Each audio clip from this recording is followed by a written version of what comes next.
Hey guys, what's up? So as you can see, this is part 2 to our $500 budget build gaming and streaming PC, and we've set up our little impromptu gaming setup here for testing. But we called it a gaming and streaming PC, so we have to test how does it stream. Well, I'm not actually going to be streaming because that would be weird.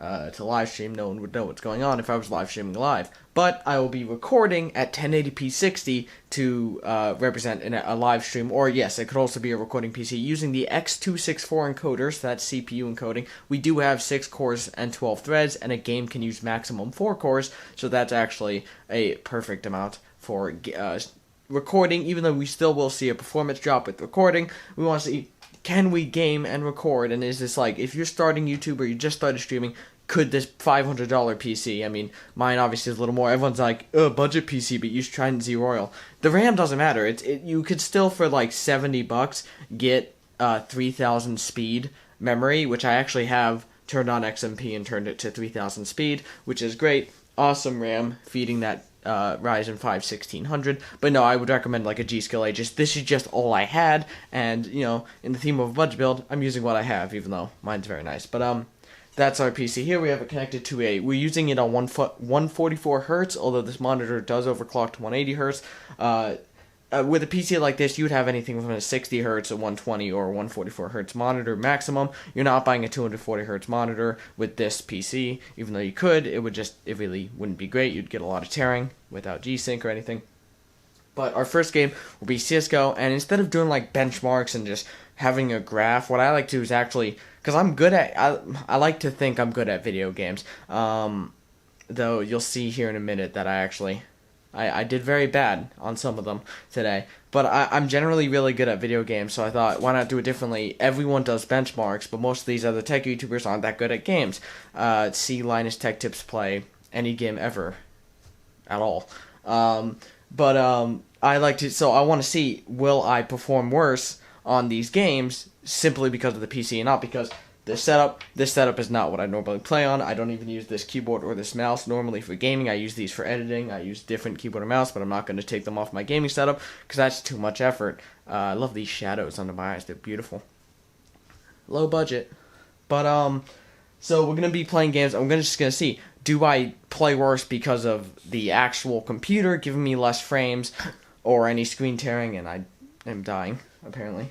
Or any screen tearing or anything, to see, is it the PC's fault, or is this a good starter recording PC? We'll be recording the whole time. I will be saying, like, what frame rates we got while not recording, but obviously I can't show you them, because, well, I wasn't recording. So, let's just hop into our first 2 games. We'll get some commentary over them and see what's going on. This is non-overclocked, by the way, so, we're gonna do another video after this, later in the week, probably, or maybe next week, where we overclock the system using Ryzen Master, which we have installed on here. We'll try to get maybe 3.8 gigahertz on all cores. That might be hard on a 1600 instead of a 1600X, but we can try it with stock cooling as well. We're still using stock cooling, but we're gonna see. This is non-overclocked stock settings, and let's just hop into the game to see how it performs. Alright, so CSGO seemed to be the most affected by recording, because not recording, we saw anywhere from 150 to 300 FPS depending on which part of the map or which map we were playing on, which is pretty good considering the price of this computer. So if you're looking to not record and play Counter-Strike, this is a great computer. Now recording, as you can see, saw us with some frame drops per se. We did get less frames anywhere in the mostly above 100. We got above 100 for basically the entire time. In some places we got 200, and we were able to hit some pretty okay shots. Definitely hindered by the fact that the chair was below the desk, which is very annoying to play on, and that I don't usually use this mouse. But we didn't notice any screen tearing or really even get below 100 FPS at any point, so that was actually really good, and we were able to really play well and even win a game in deathmatch, which was pretty great, and hit some insane headshots. Not really insane because it's deathmatch, but I'm not going to play comp because I'm Master Guardian and I don't want to lose it for my team because that wouldn't be fair. Though if we do continue, we do an overclocking part, I'll actually set up my real gaming setup with this and maybe play some competitive on Counter-Strike. Now, the next game we're going to play is Rainbow Six Siege. Rainbow Six Siege saw a pretty good frame rate the whole time. It was almost unnoticeable, any drops at all. It basically was smooth gameplay, and really, it's kind of saddening. I got 0 kills the entire game, and all I learned is that people try way too hard in this. And people try way too hard in casual.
Our final game was PlayerUnknowns Battlegrounds, which is our kind of go-to game for taxing both the CPU and the GPU.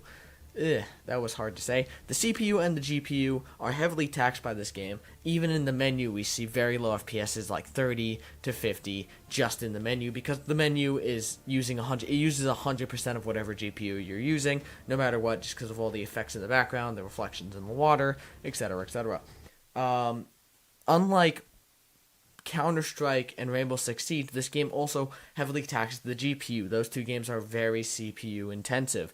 This game taxes everything, and it is actually very hungry for RAM, so our 3000 speed RAM did nicely here. So we got anywhere from, at one point we landed on a building, and actually we got down to like 50 FPS at one point. But besides that, we had a pretty decent experience in terms of frame rate. We had above 100 for the most part at any point in the game, even while landing and seeing buildings and stuff. The buildings, even as I stated on my last gaming video, on my gaming test of the 7700K RX 580 build, we saw in our 7700K RX 580 tests a while ago that buildings are very hard for the RX 580 to render. They are just very complex. They have a lot of materials. They have the interiors and the windows and stuff. So you will get some lower frame rates around there, but buildings are highly avoidable. But it's still playable around buildings, especially with a small overclock, and the beefy heatsink on this graphics card is very nice. This build actually stayed relatively quiet the entire time while playing this game, though you could hear the fans ramping up because, well, this game is very taxing on the system, as you know. We're using stock cooling, and there's really not much airflow in this case. Like I said, you'd probably have a better case in this situation, and by better, I mean not more expensive, but better for airflow, and have like case fans and stuff. This has no case fans, it's just open air, and the GPU and CPU fans, 3 fans total, just giving each other hot air to work with, and the power supply fan, but we're not going to count that because it's facing the bottom. We sadly, unlike last time we got 10 kills between 2 games, we couldn't get a single kill because the first guy was just like, you know what, I'm going to camp this corner and just spray you down when you come around.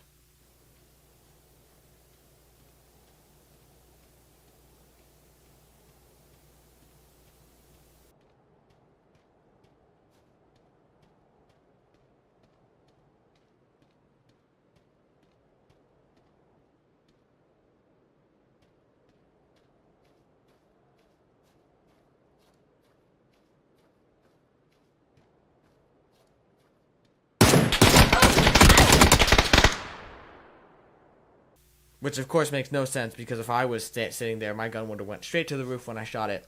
And the second time, we should have had this guy. We had him, we were better. And, of course, the game just, like, if I was where this second guy was, it wouldn't let me shoot. That's basically how it would be. He just walks up to the window and just mows me down, despite the fact I had the better gun and I was the better player.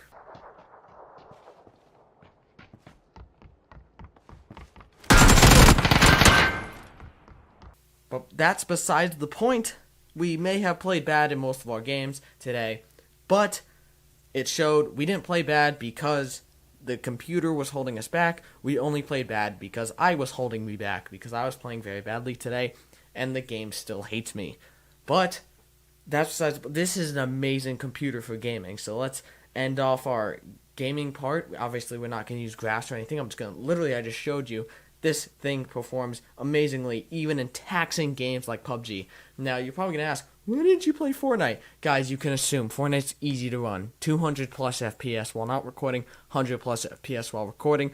I don't want to play the game because it's so garbage. It's for garbage people, made by garbage people.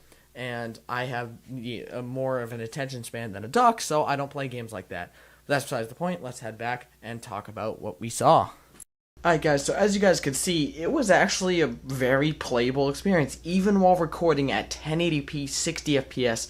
I don't know what preset it was on because I just had it at default settings, but it was pretty high quality recording with 6 cores, 12 threads on a 2-generation old processor, 3.2 to 3.6 boost gigahertz, which is pretty amazing to see it perform like this. While, like I said, while recording, while not recording, we had better performance, and it was super playable. So this is definitely even just a good entry gaming PC. Not to mention, you could also do some streaming, and especially if you turn down your quality to 720p for streaming, 720p 60, you could actually even get better results than I did while recording, because I was recording at 1080p 60.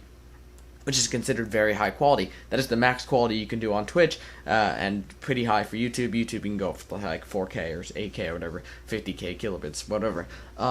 So that was really amazing for non-overclock. This is stock settings, stock cooling, even stock settings on RX 580.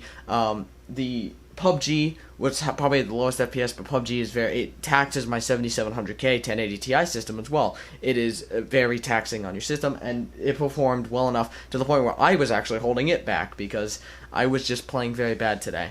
And I didn't feel like sitting here until I got a bunch of kills, because people are being really annoying tonight and not dying in PUBG. So that was disappointing. We got no kills. We came close, but we didn't. But that's really it. So we had good performance. This is a great streaming and recording PC for the beginner, and it has a great upgrade path, which we'll actually explore in future videos. So please show your support if you actually want to see me follow an upgrade path for this. So if anyone has a budget of like $500, you could follow the upgrade path too. We upgrade from a 1600 to a 2600X or a 2600, and we keep going from there. With the B450 chipset, we can actually get a slight overclock, so we'll start off with an overclock, then we can upgrade GPU in the future to like 5700 or 5700 XT, and then eventually we end up with a great gaming PC that's for like, as you get more and more professional and get more views and stuff like that. So I think this is a great start. And maybe I'll do a live stream on this computer just to show you guys. I mean, it won't be the highest quality because I usually use dual PC streaming, but if you guys want to see that, please comment below and show some love, or maybe we'll do a live stream on Twitch when I get unbanned on the 23rd or 26th. I can't remember, but that's besides the point. Please tell me if you guys enjoyed this type of video. I love you guys. Thank you so much for watching. I love you guys. I'll see you in the next one. I messed that up so bad. I'm just going to leave it in. Thank you guys so much for watching. I love you guys. I'll see you in the next one. Peace.